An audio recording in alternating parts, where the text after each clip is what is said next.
শতকণ্ঠে জাতীয় সঙ্গীত পরিবেশনের মধ্য দিয়ে ক্ষমতাচ্যুত সাবেক প্রধানমন্ত্রী শেখ হাসিনার ৭৮তম জন্মবার্ষিকী উদযাপন করেছে ইতালি আওয়ামী লীগগণ। ইতালি প্রতিনিধি মনিরুজ্জামান মনিরের প্রতিবেদনে থাকছে বিস্তারিত। রাজধানী রোমের লালন পার্কে শতকণ্ঠে জাতীয় সঙ্গীত পরিবেশনের মধ্য দিয়ে ব্যতিক্রমী ভাবে দলীয় নেত্রীর জন্মবার্ষিকী উদযাপন করে দলটি। বিপুল সংখ্যক নারী, পুরুষ, শিশু সহ দলীয় নেতাকর্মীরা অংশগ্রহণ করেন এই অনুষ্ঠানে।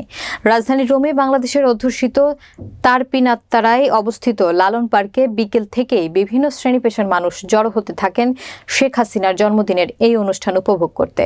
আলোচনা শেষে একটি কেক কাটা হয়।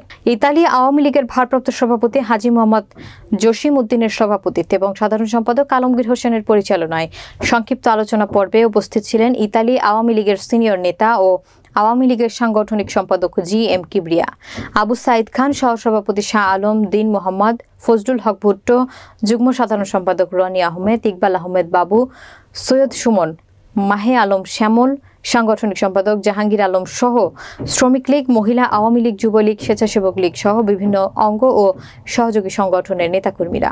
দলীয় নেতাকর্মীরা বলেন, দেশি বিদেশি ষড়যন্ত্রের শিকার হয়ে শেখ হাসিনা ক্ষমতা ছাড়তে বাধ্য হন। তার প্রতিও অবিচার করা হয়েছে। আবারও সাবেক এই প্রধানমন্ত্রী দলের হাল ধরবেন বিশ্বাস নেতাকর্মীদের।